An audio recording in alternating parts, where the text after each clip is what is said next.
So in our series of NEET questions which were asked in 2015 by different medical boards, we are doing semiconductor topic today, and the first question is, if in a PN junction a square input signal of 10 volt is applied as shown here.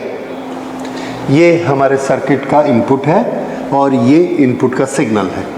Input के signal में आपको क्या दिख रहा है? -5 volt +5 volt, तो naturally ये क्या है? 0।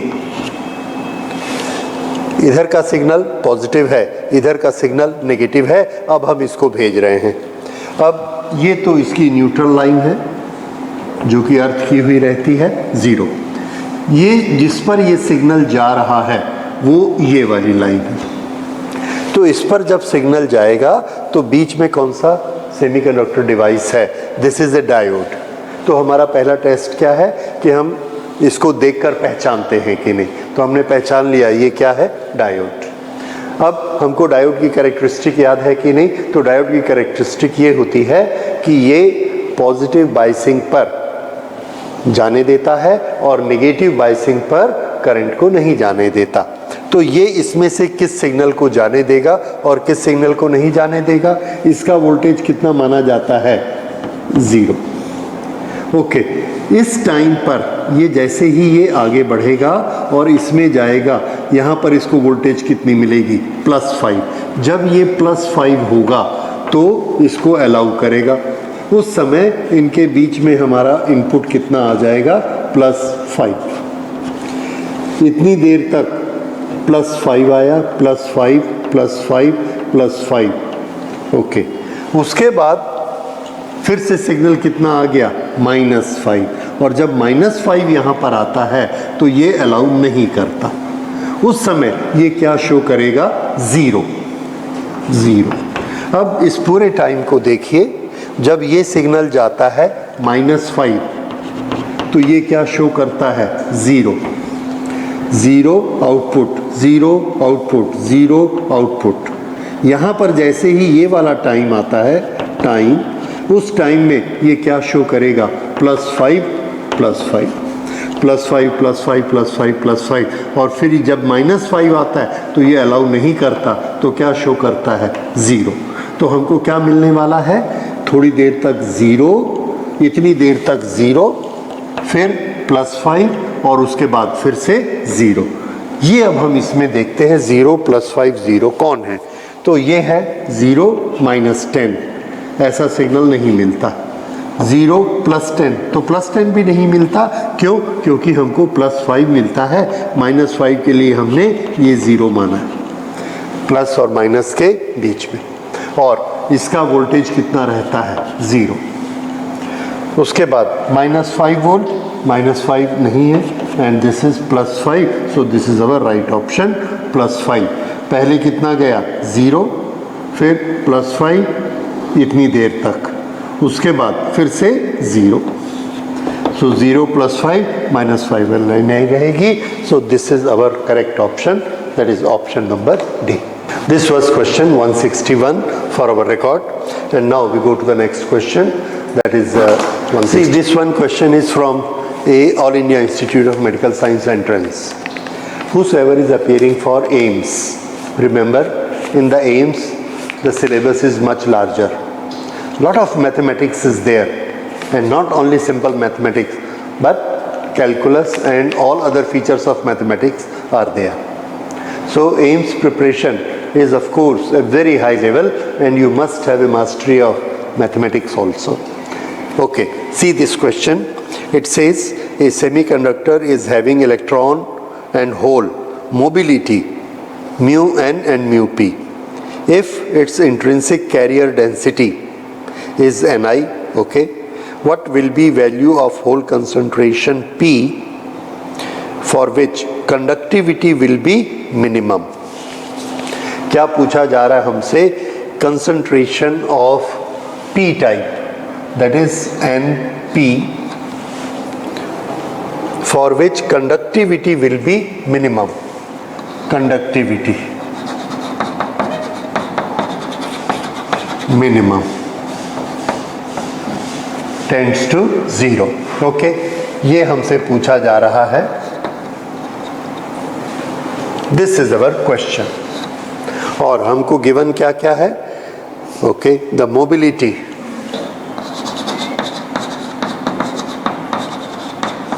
mu for n type and mu for p type. It is okay. Intrinsic carrier density Ni. When a material is intrinsic, then Np and N electron both are same and their value is Ni. Okay. और दोनों को हम किससे दिखाते हैं? Ni से। ये किसके बराबर होता है? Ne और Np। होल्स और इलेक्ट्रॉन दोनों के लिए ये सेम होता है। कब? जब हमारा मटेरियल कैसा हो? इंट्रिंसिक। और जब हम डोपिंग कर देते हैं तो ये अलग अलग हो जाते हैं। ओके, अब इसके बाद हमने लेते हैं ओवरऑल कंडक्टिविटी ऑफ सेमीकंडक्टर। अब हम इसको सॉल्व करते हैं। तो पहली चीज ओवरऑल कंडक्टिविटी। कंडक्टिविटी किस किस से बनती है? आंसर है नेगेटिवली चार्ज पार्टिकल और पॉजिटिवली चार्ज पार्टिकल। तो ये conductivity overall negatively charge particle से जो बनेगी वो कौन है? Electron. Charge of electron into mobility multiplied by density of electrons. This is conductivity due to electrons, and conductivity due to holes is again charge on the hole, conductivity of the hole multiplied by concentration of the holes. So this gives the total mobility. Okay, इन दोनों में आप देख रहे हैं E common है, we can do it. So E is out, Ne mu E plus Np mu P. This is our formula for conductivity.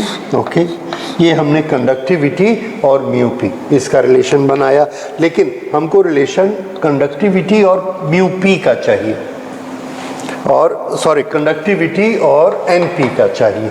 NP, इन दोनों का relation हमें चाहिए, ये नहीं चाहिए। तो इसको हम यहाँ से हटाना चाहते हैं या कन्वर्ट करना चाहते हैं, तो उसके लिए हमको एक फॉर्मूला याद है, ये this is Ni square is equal to Ne into Np। ये जो इंट्रिंसिक का फॉर्मूला है ये एक कांस्टेंट रहता है। Ni square that is Ni into Np always remain a constant. ठीक है, इससे हमको Ne की वैल्यू मिलती है। This leads to Ne is equal to Ni square. No, what we want is okay, Ne को हमने रिप्लेस करना है, तो इसको रिप्लेस करने के लिए Ne की वैल्यू निकाल लेते हैं, Ni स्क्वेयर अपॉन Np। अब फिर से इसको लीजिए और यहाँ इसकी वैल्यू रख देते हैं, तो ये क्या होगा? Conductivity sigma is equal to E conductivity of electron into this into Ne, और Ne की जगह हमको क्या लिखना है? Ni square upon Np plus Np into Np into E, sorry, E is already there, Np into mu P, mu P।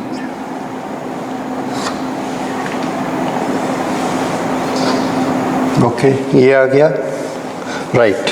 अब इसको, ये सिग्मा और इधर क्या है? P, Np। अब हमको कंडीशन देखनी है that conductivity should be minimum. तो जब हमारे पास कंडक्टिविटी का ये फॉर्मूला है, तो कंडक्टिविटी मिनिमम के लिए मैथमेटिक्स में क्या कंडीशन होती है? Answer is, when we say anything is minimum, then we should see that its value may be 0. अगर इसकी वैल्यू 0 हो सकती है, ओके, ये अगर इसकी वैल्यू हम कहेंगे कि इसकी वैल्यू 0 है, तो either E is 0 और this bracket part is 0. अब यहाँ पर E तो 0 नहीं हो सकता. For minimum conductivity, देखिए मिनिमम कंडक्टिविटी क्यों हमको क्वेश्चन में दिया है मिनिमम कंडक्टिविटी, तो मिनिमम कंडक्टिविटी के लिए अगर हम 0 करना चाहते हैं, since E is not 0, therefore this is 0, और ये क्या है, mu ni square upon np plus np into mu p is equal to 0. ये होना चाहिए. अगर ये 0 होता है तो हमें क्या निकालना है, हमें निकालना है np. तो इसमें से np की वैल्यू को आइसोलेट कर लेते हैं. ओके, किस तरह से करेंगे, np, राइट. तो ये np की वैल्यू यहाँ पर हमने पहले कर लिया, राइट, दोनों में np है. ओके, दिस इज, दोनों साइड में हमने np से डिवाइड कर दिया.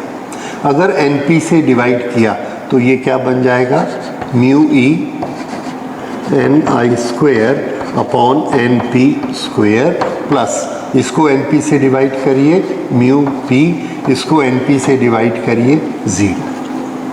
ठीक, अब np वाली टर्म्स को इधर छोड़ दीजिए और इसको इधर ले जाइए. So this will be ni square upon np square is equal to, ये इधर चला गया mu p, don't mind the minus, उसका कोई सिग्निफिकेंस नहीं है, और ये इसको डिवाइड करेगा म्यू i.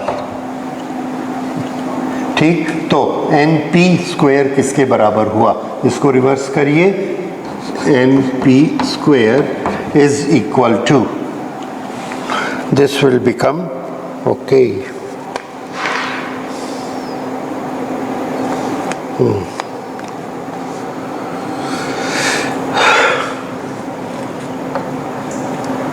np स्क्वेयर, ये हम इधर ले आए और इन दोनों को इधर ले आइए. So np square is equal to ni square multiplied by mu i divided by mu p. तो np किसके बराबर हुआ, np इज इक्वल टू, अब देखिए अगर आप प्लस माइनस ले भी लेते तो हमने स्क्वायर रूट निकालना है, उस वैसे भी वो प्लस माइनस होता है, so we will go by only absolute value. So this will be equal to ni and this will carry square root mu i upon mu mobility. So this is mobility, this is concentration, for which, for minimum conductivity. तो हमने condition निकाली for minimum conductivity, इस bracket को 0 किया और इस bracket को 0 करने से हमारी कंडीशन क्या आई कि np इसके बराबर होना चाहिए, then conductivity will be minimum.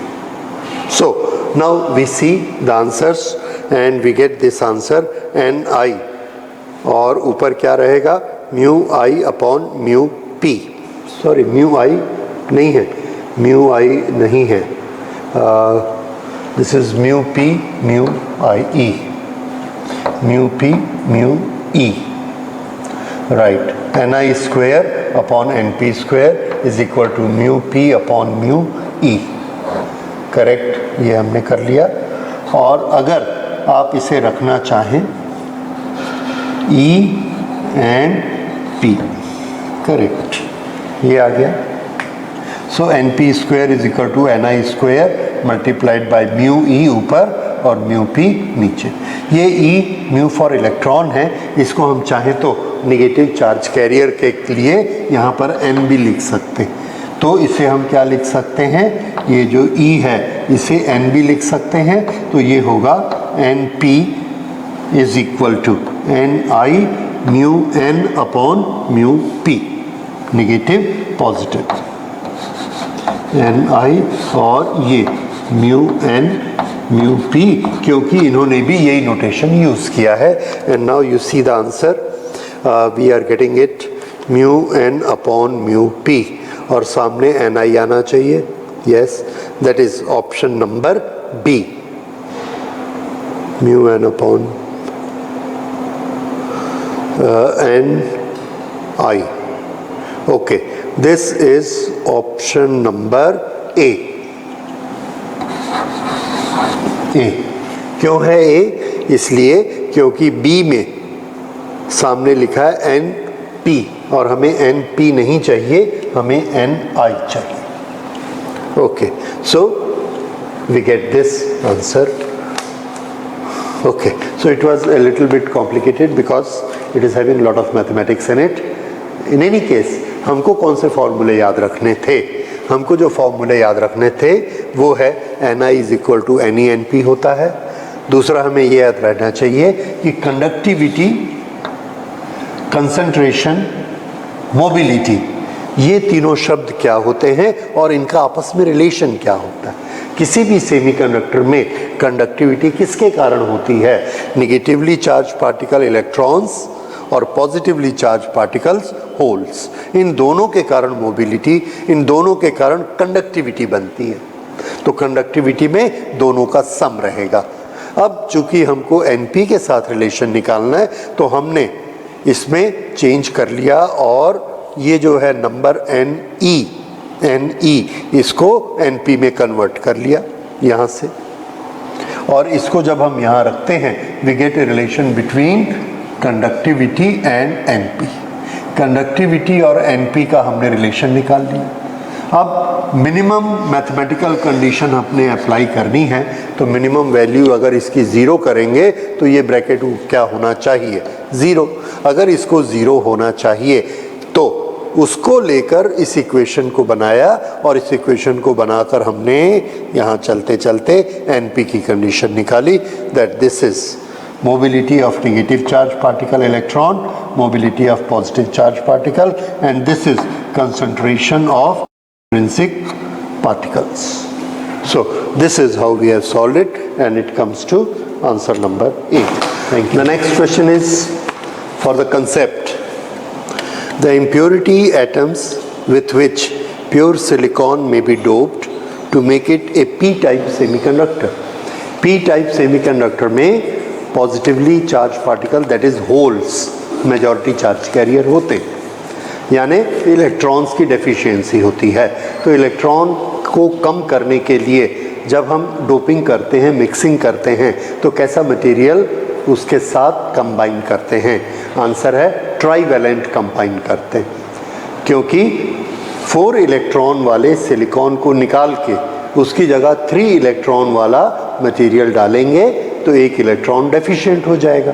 अगर एक इलेक्ट्रॉन कम हो गया तो ओवरऑल जो हमको उसमें मटेरियल मिलेगा, वो जो ओवरऑल जो चार्ज उसमें मिलेगा, charge carrier, that will be a positive charge carrier which is a hole. तो ये हमको याद है, पी टाइप बनाने के लिए क्या हमने याद किया है? ट्राईवैलेंट। और जो हमें यहाँ पर ऑप्शंस दिए हैं, which one, phosphorus, antimony, boron और आयरन, हमको मालूम है कि इसमें ट्राईवैलेंट कौन है, तो आंसर है बोरॉन। हमने भी याद किया हुआ है ट्राईवैलेंट, एल्यूमिनियम, बोरॉन, ये trivalent which are used for doping. तो boron is the right option, और बोरॉन कौन सा है? C. So C is our right option in this. So it was simply a knowledge based one, nothing much to do in this. Again, this question is also simply knowledge based. पढ़ के देखिए। अब इसमें इन्होंने ये पूछा है, in an intrinsic semiconductor, intrinsic कहते किसको हैं? और इंट्रिंसिक मीन्स प्योर।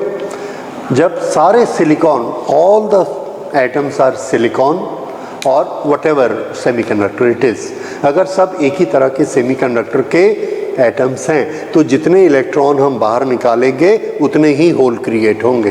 तो उसमें नंबर ऑफ इलेक्ट्रॉन्स और नंबर ऑफ होल्स दोनों की क्वांटिटी कम ज़्यादा नहीं हो सकती। वो हमेशा कैसी रहेगी? Number of electrons are always equal to number of holes, those are positive holes. और ये किस में होगा? इंट्रिंसिक में। और अगर एक्सट्रिंसिक होगा, एक्सट्रिंसिक, तो Ne और Np ये कभी भी इक्वल नहीं होते। तो इसमें क्या दिया है? इंट्रिंसिक, और इंट्रिंसिक की property Ne is equal to Np and that will be our option number B, that is the right option for this. Okay, so we go to the next question. Zener diode is used for rectification, amplification, filtration and stabilization। तो Zener diode आप सबने पढ़ा है।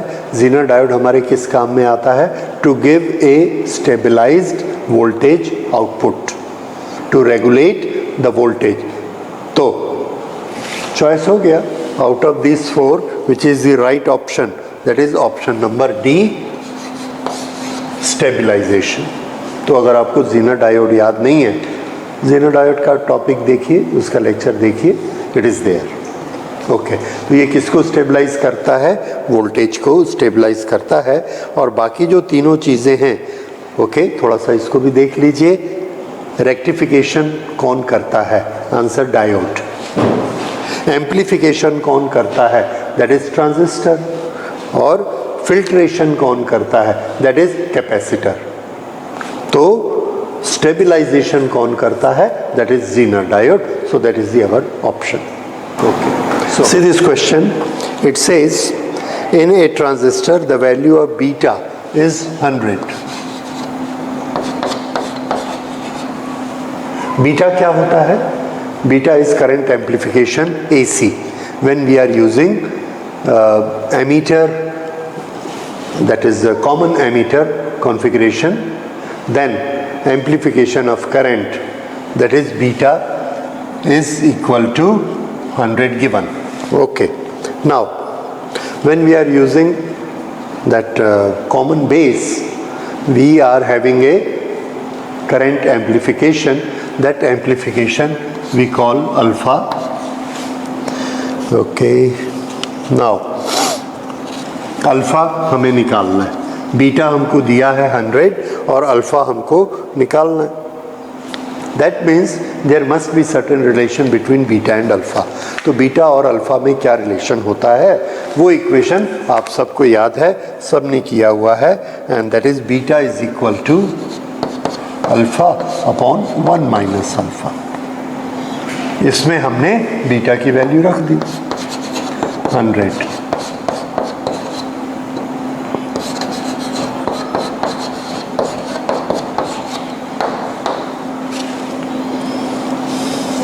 So this will become, right, 101 alpha is equal to 100. So alpha is equal to 100 upon 101, and this is nearly 0.99. क्योंकि ये option नहीं दिया है इसमें, वी विल सी आंसर सब डेसिमल में दिए हैं, so we would also like to make it in decimal form. तो जब हमने इसको डेसिमल फॉर्म में बनाया तो ये कितना आया? 0.99। So that is our right option for this. So this is our 0.99, option number C. So we got it this way. Okay, now we go to the next question. See this question, the arrangement shown in the figure performs the logic function of this. तो हमको ये देखना है कि A B के input में जो y हमको आउटपुट मिलता है, ये किसके अनुसार काम करता है। अगर एक सिंगल गेट की बात करें, बेसिक गेट की बात करें, तो बेसिक हमारे पास कौन कौन से हैं, दोज आर एंड गेट, और गेट, नॉट गेट। ठीक, तो ये जो साइन है this is for and gate. अब एंड गेट से ये कब एप्लीकेबल होता है, whenever there is a signal in A as well as in B।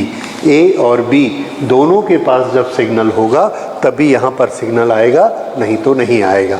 जब हम A और B दोनों को सिग्नल देते हैं तो यहाँ एक सिग्नल आता है। अब ये कौन सा गेट है, तो आंसर है, ये तो हमको दिखा रहा है कि ये एंड गेट है, और ये क्या शो करता है, इसके इनपुट कहाँ हैं, तो आंसर है ये दोनों जो इसके इनपुट हैं ये ऐसे।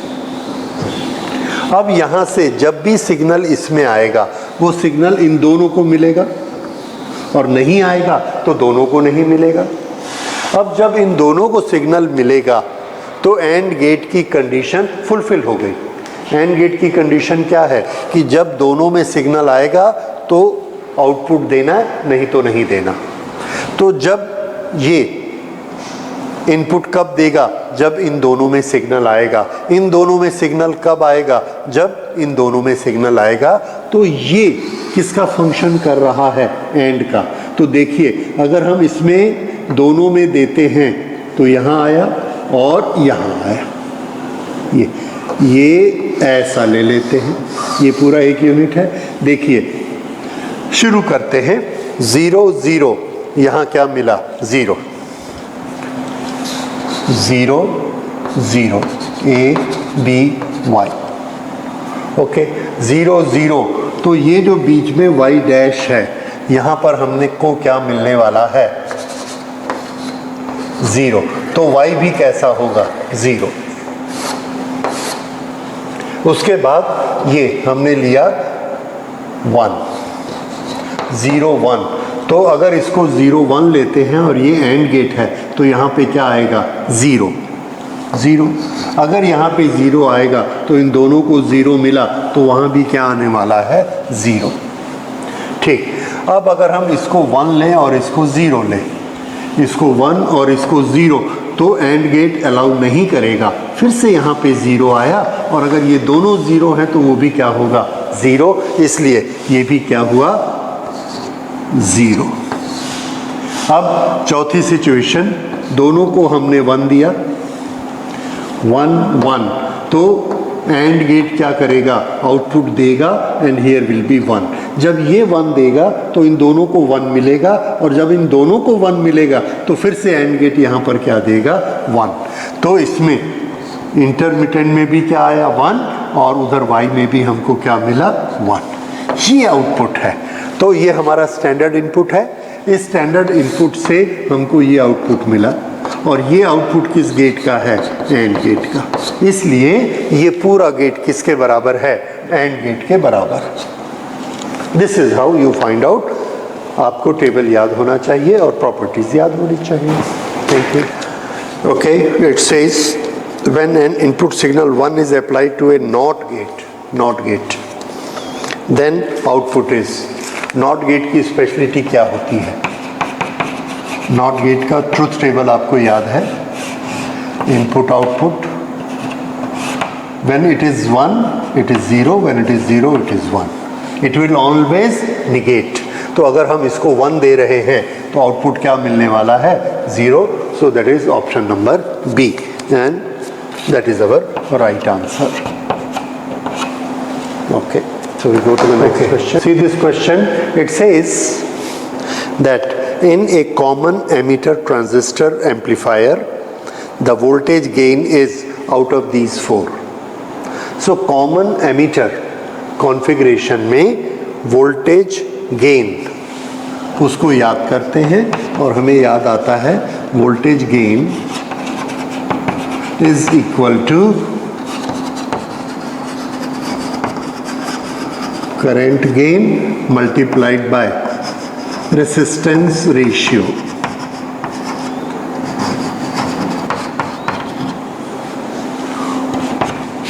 करंट गेन हमको कितना लेना है, तो आंसर है करंट गेन हमको लेना है अल्फा और बीटा दोनों हैं, किसको लेंगे? तो आंसर है कॉमन एमीटर में हमको लेना है beta. So we take it current gain as beta. Resistance gain क्या होता है? Resistance output divided by resistance input. Output का रेसिस्टेंस किस किस के बीच में होता है? तो आंसर है that is collector and emitter. So we will call it R. Okay, इन्होंने AC उसके लिए यूज किया है, so we will also write it resistance in collector circuit divided by resistance in input circuit, resistance in input circuit. ये क्या चीज़ है? Resistance ratio. Okay, ये आपको सबको याद होगा कि ये कलेक्टर, एमीटर, बेस, एक सर्किट इधर है और ये एक सर्किट इधर है। यहाँ पर जो हम रेसिस्टेंस देते हैं दिस इज RC और ये क्या है? Output. Here we take as output.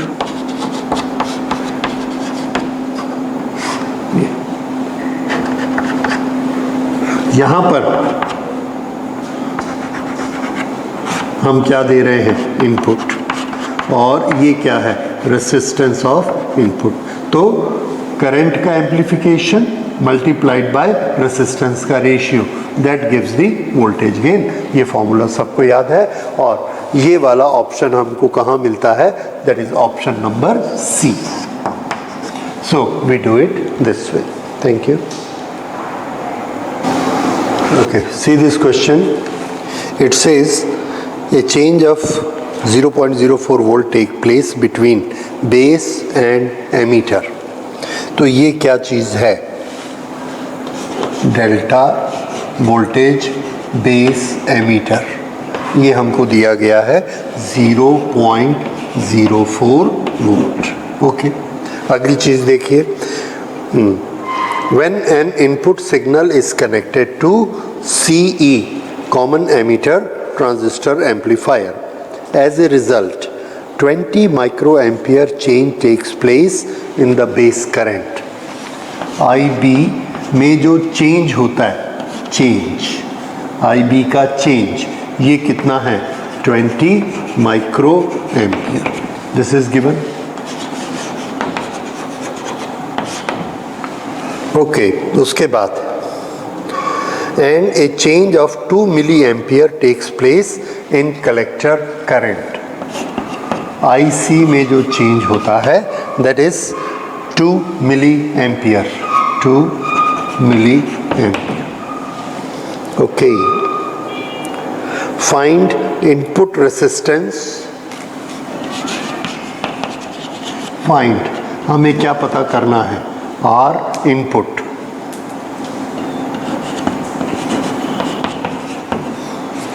and AC current gain. AC current gain is what? Beta. ये दो चीज़ें हमें पता लगानी हैं। ओके, अब इनके फॉर्मूलाज देखते हैं और इनके रिलेशंस देखते हैं। रेसिस्टेंस इनपुट, रेसिस्टेंस इनपुट कैसे निकलेगा? तो आंसर है रेसिस्टेंस इनपुट का फॉर्मूला हमारे पास होता है वोल्टेज डिवाइडेड बाय करंट।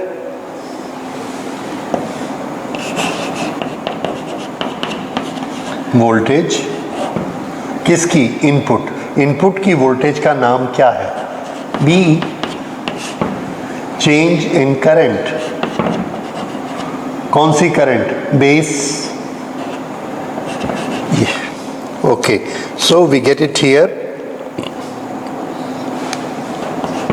दोनों की वैल्यू हमने यहां से रख दी। 20 into 10 to the power minus 6, sorry voltage 0.04 volt. I correct it. 0.04 को अगर होल नंबर्स में लिखेंगे this will B 4 into 10 to the power minus 2 volt divided by change IB, base current कितनी? 20 micro ampere, that is 20 into 10 to the power minus 6 ampere, और volt upon ampere is ohm। अब इसको हम करके देखते हैं और ये ऊपर चला जाएगा 10 to the power 6. This will be -2 + 6 is equal to +4 plus एक ही कैंसिल हो गया +3. अब आप इसको आसानी से कर सकते हैं and you will find that it is coming to be 2 × 10 to the power 3. ये देखिए ये ऊपर जाएगा +6, ये ऊपर जाएगा -1. 6 + 1 सॉरी 6 प्लस -1 दैट इज +5 ऊपर जाएगा. Then this will be 10 to the power 3. 10 to the power 3 volt upon ampere is ohm. तो this is 2 × 10 to the power 3. क्या लिख सकते हैं इसको? किलो. 10/3 के लिए हमने क्या लिख दिया? Kilo ohm. So this is how resistance of input we got it. अब बीटा क्या होता है? बीटा AC, इसका फॉर्मूला हम याद करते हैं. This is change in output current divided by change in input current. Output current का change 2 milli ampere. 2 × 10 to the power -3 upon input का change 20 micro ampere. 20 × 10 to the power -6. So ये ऊपर जाएगा +6 और ये -3. This become +3. 10 ऊपर जाएगा 10 to the power -1. so what we get it 10 to the power 2. 100. so yes, this is 100. Now see the choice here. Resistance 2 kilo ohm, current 100 ampere. इसमें से match करिए. ये combination 2 kilo ohm and 100 ampere हमको कहाँ मिलता है? This is option number B here. Okay, so this is how we do it. Thank you. In a NPN transistor, about 10 to the power 10 electrons enter the emitter in 2 microsecond when it is connected to a battery. Then what is IE in microamperes? Okay, हमें क्या निकालना है? IE. जितने electron enter करते हैं battery से वो क्या बनाते हैं? IB बनाते हैं बेस, IE एमीटर बनाते हैं या IC कलेक्टर बनाते हैं. तो आंसर है टोटल करंट होती है IE which is equal to IB plus IC. तो ये टोटल है सम. और जितने इलेक्ट्रॉन बैटरी से निकलते हैं वो पूरा करंट बनाते हैं. यानी वो कौन सी करंट बनाते हैं? IE. ठीक है, तो ये याद रखिएगा कि जो इलेक्ट्रॉन बैटरी से निकलते हैं या बैटरी से जो करंट आती है वो कौन सी होती है? Total current, that is IE. तो ये IE बना रहे हैं इलेक्ट्रॉन्स. अब कितना बनता है? तो that is very easy to find out because we know that current I is equal to Q/T. और Q किसके बराबर होता है? NE/T. अब इनकी उठाकर हमने वैल्यू रख दी. इसमें दिया है number of electrons 10 to the power 10, charge on the electron 1.6 10 to the power -19.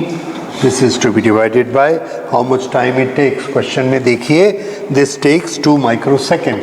2 × 10 to the power -6. Okay, तो इसको जब आप सॉल्व करेंगे this will come to be 800 × 10 to the power -6 ampere. और ये क्या है? Micro ampere. चारों ऑप्शन में से देखिए, you get the result 800 micro ampere somewhere. yes, it is option number C. Okay, so this is how we do it. Thank you.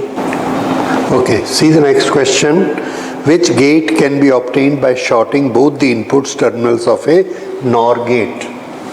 Okay, इसको Boolean algebra से भी बना सकते हैं और आप सिंपल नॉलेज से भी बना सकते हैं.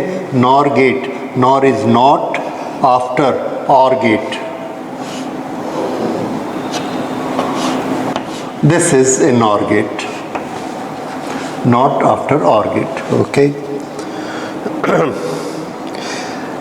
By shorting both the input, अगर हम इन दोनों को शॉर्ट कर दें, ये हमारा बन गया इनपुट और ये बन गया आउटपुट. अब ये वाला कैसे वर्क करेगा? ओके, देखिए इनपुट के दो ऑप्शन हैं, 0 1. अगर हम इसको 0 देते हैं तो ये दोनों 0 हो जाएगा. अगर ये दोनों 0 हो जाएगा तो यहाँ पर OR गेट इसका क्या बनाएगा? दोनों 0 होगा तो यहाँ पर 0 आएगा, और अगर यहाँ पर 0 आएगा तो NOT गेट क्या देगा इसको? 1. So this output will be 1. अब इसको 1 देते हैं, ये दोनों 1 हो जाएंगे तो OR गेट इसको क्या देगा? 1, और NOT गेट क्या बना देगा? 0. सो 0. तो इनपुट 0 है तो y 1 है, और इनपुट 1 है तो y 0 है, और ये कैरेक्टरिस्टिक किसका है? NOT गेट का. So we can find the result that it act as a NOT gate. Okay, and that is option number A. Let's go to the next question. See the next question. It says pure silicon at 300 Kelvin, that is almost room temperature, has equal electrons Ne and NH. Okay, concentration दिया हुआ है उसका. उसके बाद उसको doping की indium से doping करने से क्या होगा? इलेक्ट्रॉन की शॉर्टेज, होल इंक्रीज हो जाएंगे. सो NH increase to 3 into 10 to the power 22 per meter cube. What is Ne in doped silicon? तो ये क्वेश्चन किसका है? डोपिंग के पहले सेमीकंडक्टर प्योर या इंट्रिंसिक होता है, और उस इंट्रिंसिक में कंसंट्रेशन का फॉर्मूला हमको मालूम है. नंबर ऑफ इलेक्ट्रॉन्स और नंबर ऑफ होल्स ये दोनों इक्वल होते हैं, और इस नंबर को हम क्या कहते हैं? Number of intrinsic particles. और इस समय हम एक इक्वेशन बनाते हैं that Ne into NH is equal to Ni square. ये जो Ni स्क्वेयर है, दिस रिमेन कांस्टेंट. ये कांस्टेंट रहेगा भले ही हम इस सेमीकंडक्टर की डोपिंग कर दें. इसी सेमीकंडक्टर को जब हम इम्प्योर कर देते हैं, डोपिंग कर देते हैं, तो उसका Ne और NH बदल जाता है, लेकिन Ne मल्टीप्लाइड बाई NH ये चीज़ नहीं बदलती. जैसे जैसे हम Ne को ऊपर करते जाएंगे NH नीचे होता जाएगा, या NH को ऊपर करेंगे Ne नीचे होता जाएगा. दोनों का मल्टीप्लिकेशन कांस्टेंट रहेगा. ये चीज़ हमको याद रहनी चाहिए. Okay, so we have this equation. This holds good even for extrinsic. बनाया कहाँ से है हमने? इंट्रिंसिक से, और ये काम कहाँ करता है? एक्सट्रिंसिक में काम करता है. अब देख लीजिए, इसके बेसिस पर इसको सॉल्व कर लेते हैं. तो अब हम इसमें जो वैल्यूज़ हैं वो पुटअप करते हैं. हमें क्या दिया है? What is Ne in doped? तो Ne तो हमको निकालना है, इसको हम ऐसे ही लिख लेते हैं. Pure Si has 1.5 into 10 to the power 16. ये क्या है? दैट इज Ni, जो किस में होता है? इंट्रिंसिक में, दैट इज प्योर सिलिकॉन में. तो इसकी वैल्यू कितनी हमें दी गई है? That will be 1.5 into 10 to the power 16 और उसका स्क्वायर.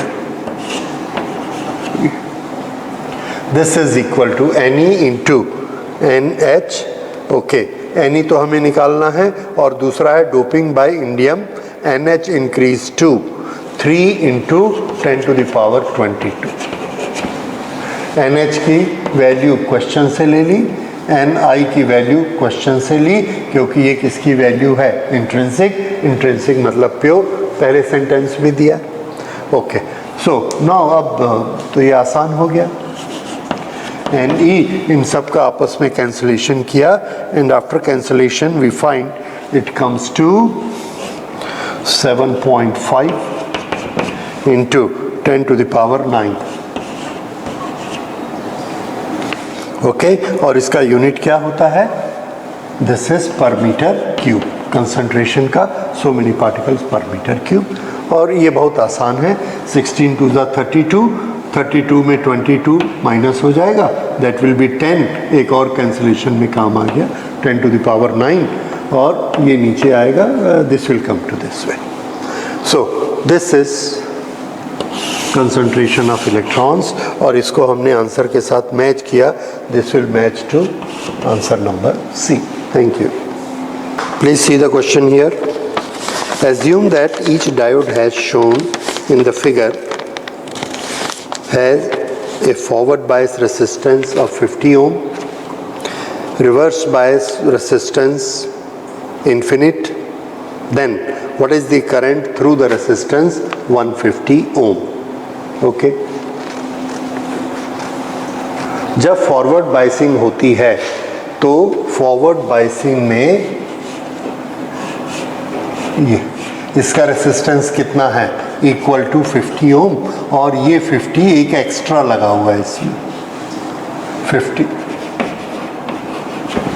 जब हम इसको फॉरवर्ड बायसिंग करते हैं तो करंट जाएगी, और ये करंट जब इसमें फ्लो होगी तो यहाँ से ऐसे गई, ये रिवर्स बायस है तो ये करंट को नहीं जाने देगा, ये करंट को जाने देगा। अगर ये करंट को जाने ही नहीं देगा तो यहाँ से यहाँ तक कोई करंट नहीं है, और अगर यहाँ से यहाँ तक करंट नहीं है तो ये पूरा ये करंट फ्लो में रेसिस्टेंस क्रिएट नहीं कर सकता, दिस इज नॉट पार्टिसिपेटिंग।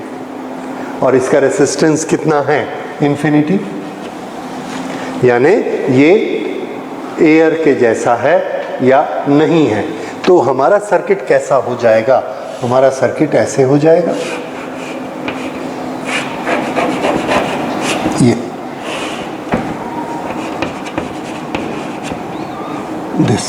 क्यों, इसको हमने गायब कर दिया क्योंकि उसमें करंट फ्लो नहीं होती, तो that is not there, infinite resistance is almost equal to nothing. ये ऐसा हो गया। Now it has become very easy. तो पहला कंसेप्ट का हमारा टेस्ट क्या है कि हर डायोड में एक रेसिस्टेंस होता है। जब हम रिवर्स बायस में करते हैं तो डायोड का रेसिस्टेंस ऑलमोस्ट इन्फिनिटी हो जाता है, दिस बिकम्स वेरी लार्ज, यानी वो करंट को पास नहीं होने देगा। ओके, तो जहाँ कहीं भी इन्वर्स का डायग्राम बना है हम चाहें तो उसको ओमिट कर सकते हैं, क्योंकि करंट उसमें जाना ही नहीं है। ये नॉलेज हमने अपना यूज़ किया तो ये हमारा सर्किट बना। अब ये फॉरवर्ड बायस में अलाउ करता है। Now it has become very easy, और अब हमको करंट निकालना है, और इसका वोल्टेज हमको दिया हुआ है, दिस वोल्टेज इज 10 वोल्ट। तो करंट कितनी फ्लो होगी इसमें, there is only one branch, एक ब्रांच की वोल्टेज कितनी है 10, और रेसिस्टेंस कितना है 50 plus 50 100 plus 150 250। So 10 upon 250 is equal to 0.04 ampere, and that is our option number D. So this is how it is done. See the next question. The p-type semiconductor is, there are 4 options: positively charged, negatively charged, electrically neutral, uncharged at 0 K, but charged at temperature which is higher than 0 K. तो ये simply knowledge based है कि p-type semiconductor में क्या होता है। हम सबको बहुत लालच आता है ये बोलने का, we are all tempted to say कि p-type is positive, और अगर आप पॉजिटिव बोलते हैं तो there is a option number A. पर थोड़ा सा अपने लेक्चर को याद करिए, your knowledge says P type कैसे बनता है? We put a three valency particle in that, like the doping is done by aluminium or boron. एक सिलिकॉन को हटाकर हमने एक बोरॉन को फिट कर दिया. Now when there was a total semiconductor crystal, what was its net charge? Answer, net charge was 0. क्यों?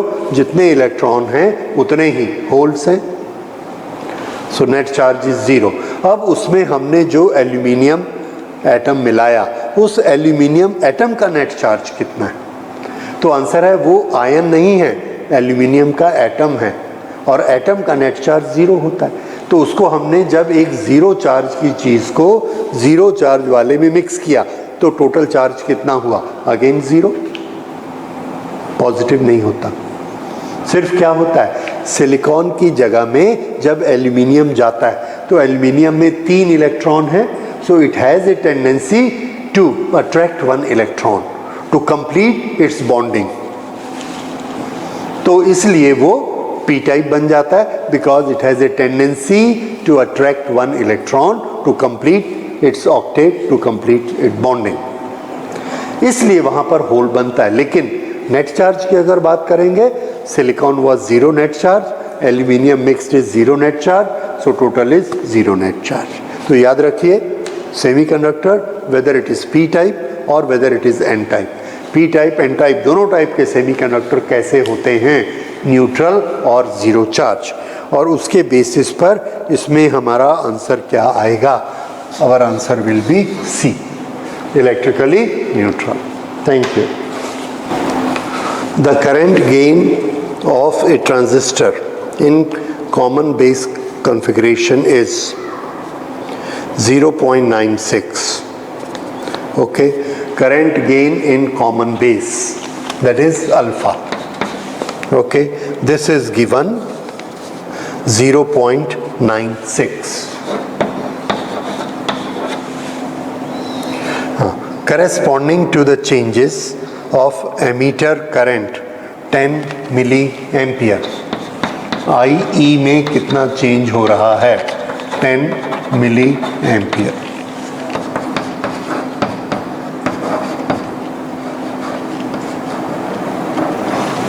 Okay, the change of base current would be, ये हमको इसमें निकालना है. ओके, अब फॉर्मूला याद करते हैं. तो पहला फॉर्मूला अल्फा का, alpha is equal to change in collector current divided by change in emitter current. This is alpha and here we get it. Okay, ये वैल्यूज हमको दी हैं. अब उसके बाद हमने निकालना है आई बी. ओके, तो आई बी कैसे निकालेंगे? तो आंसर है आई B is equal to IE minus IC, क्योंकि हमको पता है IE किसके बराबर होता है? IB प्लस IC, इसलिए IB किसके बराबर हुआ? IE minus IC. अब ये अल्फ़ा, IC और IE दिए हैं, इससे हम क्या निकाल सकते हैं?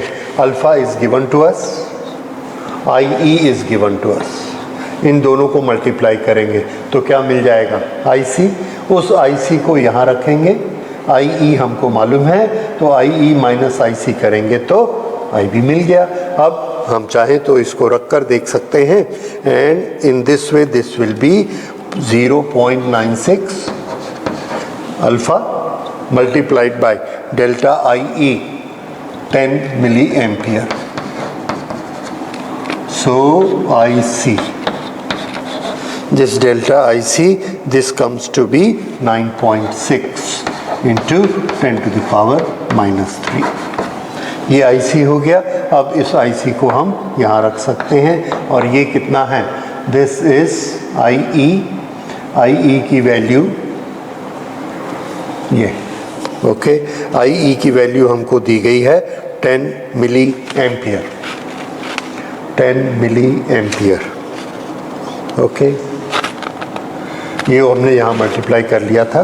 सो this is 10 milli ampere minus delta IC 9.6 milli ampere. तो डेल्टा IB कितना हुआ? 0.4 मिली एम्पियर। तो ये हमारा आंसर आया 0.4 मिली एम्पियर। हमने उसमें देखा that is equal to option number C। So this is how we do it. तो आपको इसमें अल्फा का इक्वेशन याद रहना चाहिए, that is our one requirement. और दूसरा, ये दो इक्वेशन हम याद रहने चाहिए। तो एक ये इक्वेशन और एक ये इक्वेशन। अगर आपको दो इक्वेशन याद हैं, then this data is sufficient. इससे आप इक्वेशन बना सकते हैं। Thank you.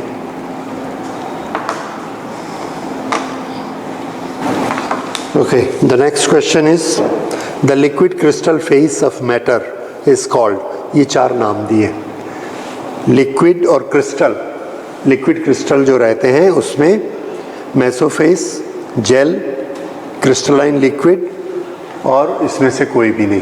तो जब हम फेस की बात करते हैं तो ये सिंपली हमारा नॉलेज है और हमको याद रहना चाहिए कि लिक्विड क्रिस्टल फेस जो मैटर का होता है that is known as मीसोफेस।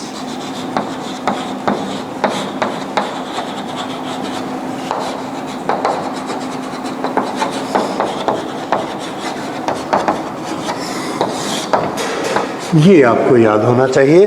So our right option will be option number A. बस बाकी तीनों अलग अलग होते हैं और उनकी डेफिनेशन हम बाकी दोनों की डेफिनेशन अलग से जानते हैं कि जेल क्या होता है और क्रिस्टलाइन लिक्विड क्या होता है। That is different.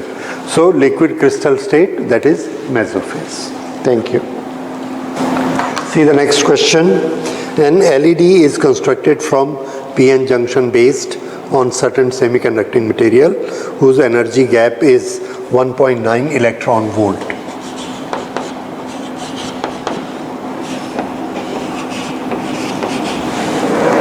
Okay, then wavelength of emitted light, wavelength of emitted light lambda, ये हमको चाहिए। तो एनर्जी गैप में क्या होता है? तो एनर्जी गैप में एक्साइटेड इलेक्ट्रॉन अपने ग्राउंड स्टेट में, या ये कहना चाहिए एक्साइटेड इलेक्ट्रॉन जो कंडक्शन बैंड की एनर्जी रखता है वो वापस आ जाता है अपने लोअर बैंड में। और ये डायग्राम आप सबको मालूम है। This is valence band and this is conduction.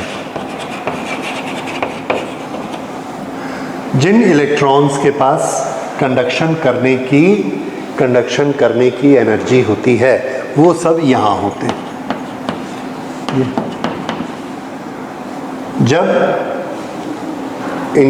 जब इनका रिकॉम्बिनेशन होता है होल के साथ तो इनकी एनर्जी कम हो जाती है और वो एनर्जी इतनी हो जाएगी और ये होल के साथ रिकम्बाइंड हो जाएंगे। तो ये जो एनर्जी वापस करते हैं हमको, वो एनर्जी लाइट के फॉर्म में निकलती है।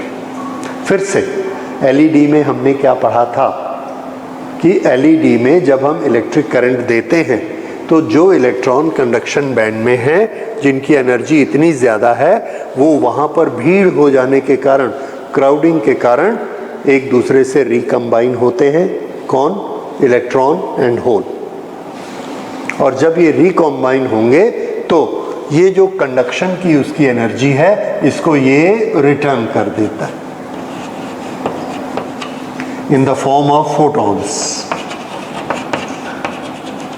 ये फिर से जो हमने सेमीकंडक्टर एक बनाया हुआ था,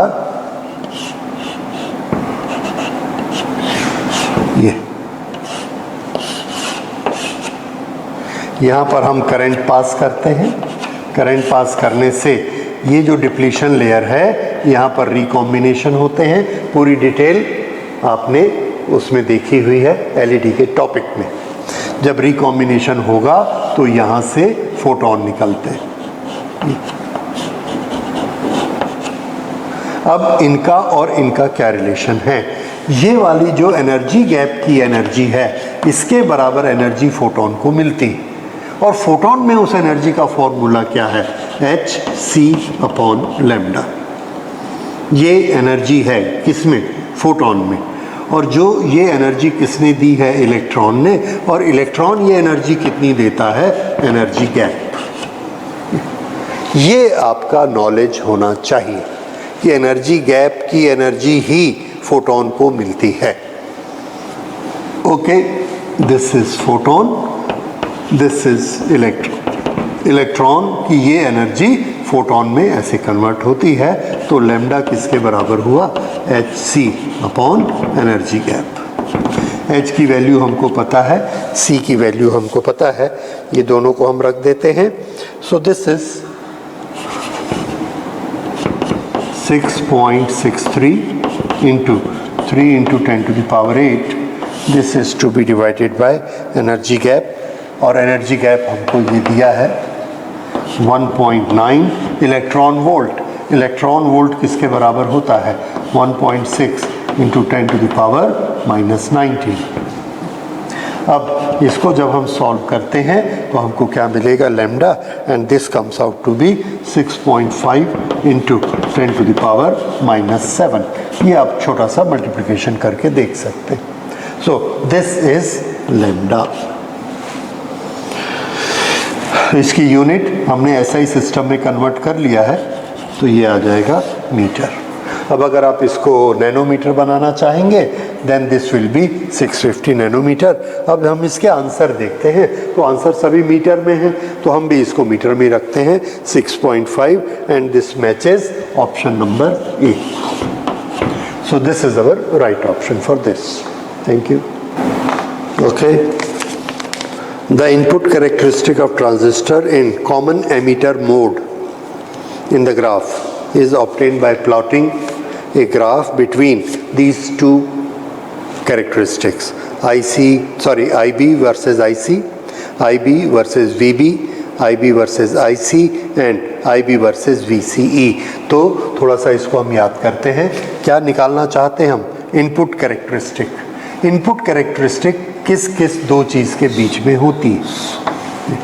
कैरेक्टरिस्टिक मीन्स क्या? ग्राफ। ट्रांजिस्टर के दो साइड होते हैं, एक इनपुट और एक आउटपुट। कॉमन एमीटर में इनपुट में करंट कौन सी होती है? तो आंसर है कि ये जो ट्रांजिस्टर है जिसमें कि हमने कॉमन एमीटर लेना है, ये एमीटर और ये कलेक्टर। तो कलेक्टर वाली जो करंट है that is known as IC, और इसका जो यहाँ पर वोल्टेज है that is V between C collector, E emitter, और ये यहाँ से ये एमीटर है। Okay, emitter, collector, base. यहाँ जो करंट जाती है इसको क्या कहेंगे? IB। और जब हम यहाँ पर एक बैटरी लगा देते हैं और बैटरी को इससे जोड़ देते हैं तो ये वाली जो वोल्टेज है ये वोल्टेज को क्या कहते हैं? V between B and E। Okay, तो इसमें IB है, IC है, और इसमें आने वाली IE है, I एमीटर। ओके, अब तीन तरह की करंट। इसकी वोल्टेज VCC है, इसकी दोनों के बीच, ये और ये टर्मिनल के बीच की वोल्टेज कितनी है? Voltage CE। इन दोनों के बीच की वोल्टेज कितनी है? VBE। और इसकी वोल्टेज कितनी है? VBB। इतनी सारी वोल्टेज की कैलकुलेशन, इतनी सारी करंट की कैलकुलेशन, लेकिन जब हम वर्ड यूज़ करते हैं इनपुट कैरेक्टरिस्टिक, तो वो ग्राफ किस किस के बीच में है? तो ये हमारा नॉलेज काम आएगा, कंसेप्ट आपका काम आएगा जो आपने पढ़ के रखा है। इसको ज़रूर याद करिए कि ये जो ग्राफ बनता है इसमें किसके इंक्रीज़ करने से कौन बढ़ेगा? तो आंसर है इसमें हम इंक्रीज़ करते हैं वोल्टेज को, जो कि इन दोनों के बीच ये वाली करंट हमने लेनी है। इसका कैरेक्टरिस्टिक हमने देखना है किसका, इनपुट। ये इनपुट सर्किट है। इनपुट सर्किट में वोल्टेज बढ़ाएंगे, करंट बढ़ेगी। कौन सी करंट बढ़ेगी, IB। किसके कारण बढ़ेगी, वोल्टेज के कारण। तो वोल्टेज का फंक्शन कौन है, करंट। इसलिए हम इधर क्या लेंगे, वोल्टेज, और इधर क्या लेंगे, करंट। कौन सी करंट हम नापेंगे, तो ये इनपुट करंट है ये, और ये इनपुट करंट कौन सी है, IB। तो करंट तो IB रहेगी। वोल्टेज, इस IB को ड्राइव करने वाली वोल्टेज कौन सी है, तो आंसर है ये वोल्टेज है VBE। So we will take it as VBE, ये याद रखिए। अब इसका जब हम ग्राफ लेते हैं तो ये ग्राफ पहले करंट 0 होती है और फिर ब्रेकडाउन के बाद वो करंट ऐसे इंक्रीज हो जाती है, इस तरह से बनती। तो इसका कोई रोल है क्या, आंसर है यस, इसका भी रोल है, और इसके कारण इसकी वैल्यू चेंज हो जाती है। अगर हम VCE को चेंज कर दें, अगर VCE को चेंज कर दें तो ये पूरा का पूरा ग्राफ ये यहाँ से ऐसे जाएगा और ऐसे उठेगा। एक तीसरी VCE की वैल्यू के लिए ये ग्राफ ऐसा जाएगा और ऐसा उठेगा। तो ये VCE की एक वैल्यू के लिए है, ये VCE की दूसरी वैल्यू के लिए है, ये VCE की तीसरी वैल्यू के लिए है। पर ये सब एक पूरे एक्सपेरिमेंट में जब हम BE वोल्टेज BE बदलते हैं और IB को ऑब्जर्व कर रहे हैं, यहाँ से इसको ऑब्जर्व कर रहे हैं और यहाँ वोल्ट मीटर लगा के इसको ऑब्जर्व कर रहे हैं, तो इसको हमने कांस्टेंट रखना है। उसकी वैल्यू यहाँ लिख देनी है कि VCE को इतना कांस्टेंट रखा गया और तब VB और IB के बीच में ग्राफ बनाया गया। इसमें हमने VC की वैल्यू बदल दी तो पूरा ग्राफ हमारा बदल गया। फिर से VBE IB, VB को बदला IB बदला, VB को बदला IB, ये उसका ग्राफ बना। तो ये हमारा बेसिक नॉलेज था। So this is our graph for it. तो ये ग्राफ इसमें से चारों में से कौन सी कंडीशन को बताता है। इसमें y एक्सिस पे कौन है, IB, और x एक्सिस पे कौन है, VB, और कांस्टेंट किसको रखा है, VCE। और ये आप देखेंगे this is our condition number A, right? So this is the answer for this. Thank you. See the next question. The conductivity in intrinsic semiconductor does not depend on. एक answer हमको देना है कि इन चारों में से एक चीज़ ऐसी है जिस पर वो डिपेंड नहीं करती, इसका मतलब बाकी तीनों पर वो डिपेंड करती, तो वो हमको देखना है। देखिए किस चीज़ की बात कर रहे हैं, कंडक्टिविटी। तो पहली चीज़ क्या है, बैंड गैप। तो क्या कंडक्टिविटी बैंड गैप पर डिपेंड करती है, तो अगर बैंड गैप कम है तो ये बड़ी जल्दी आना जाना कर लेगा इधर और इधर, तो कंडक्टिविटी चेंज हो जाएगी। ये एक का बैंड गैप इतना है और एक का बैंड गैप इतना है, तो इसकी कंडक्टिविटी कम होगी और इसकी ज़्यादा होगी, यानी इस पर डिपेंड करता है। दूसरा, टेम्परेचर। जैसे टेम्परेचर इंक्रीज होता है ये सबको एनर्जी ज़्यादा मिलती है और ये थोड़ी सी एनर्जी और मिलने से इसमें चले जाते हैं। पहले जैसे यहाँ से यहाँ जाने के लिए इनको 10 एनर्जी चाहिए थी, टेम्परेचर इंक्रीज होने से ऑलरेडी इनको 3 एनर्जी मिल गई, तो अब हमको कितनी देनी पड़ेगी, सिर्फ 7। पहले कितनी देनी पड़ती थी, 10। अब थोड़ा सा 7 देने से ही ये यहाँ चला जाता है एंड वी से कंडक्टिविटी हैज़ इंक्रीज्ड। इससे कंडक्टिविटी टेम्परेचर देने से इंक्रीज हो जाती है। ओके, उसके बाद लास्ट वाला देखिए, effective mass of charge carrier. तो effective mass of charge carrier क्या चेंज करता है, आंसर है मोबिलिटी। तो मोबिलिटी का फॉर्मूला क्या होता है, E/m। इलेक्ट्रिक फील्ड हमने दिया और उसका मास इफेक्ट करता है। हर इलेक्ट्रिक फील्ड खींचता है चार्ज को, लेकिन अगर चार्ज हल्का है तो जल्दी जाएगा इलेक्ट्रॉन, और भारी है तो देरी से जाएगा। यानी जल्दी जाएगा तो हम क्या बोलेंगे, कंडक्टिविटी अच्छी है। तो उसके लिए मास कैसा होना चाहिए, कम। अभी वो डिस्कस नहीं कर रहे, डिस्कस ये कर रहे हैं कि मास से फर्क पड़ा कि नहीं पड़ा। Yes, mass has made the difference. So conductivity depends upon mass. Now we know it depends upon band gap, it depends upon temperature, it depends upon effective mass. So what is left? Fermi energy. अब इसमें Fermi energy का role conductivity में नहीं है. जब हम कोई doping करेंगे, जो हमारे डोपेंट्स आएंगे उनका एनर्जी लेवल देखेंगे and then Fermi energy comes into picture. So this conductivity does not depend upon Fermi energy. So our option for this is C, that conductivity in the intrinsic की बात कर रहे हैं, तो intrinsic में doping होती नहीं है, तो डोपेंट का जो पार्टिकल है उसकी फर्मी एनर्जी पिक्चर में ही नहीं है. So it does not depend upon Fermi energy. जब एक्सट्रिंसिक बनाएंगे देन इट मे मैटर. वो वैसा क्वेश्चन होता तो हम सोचते, इंट्रिंसिक में उसका कोई रोल नहीं. Thank you.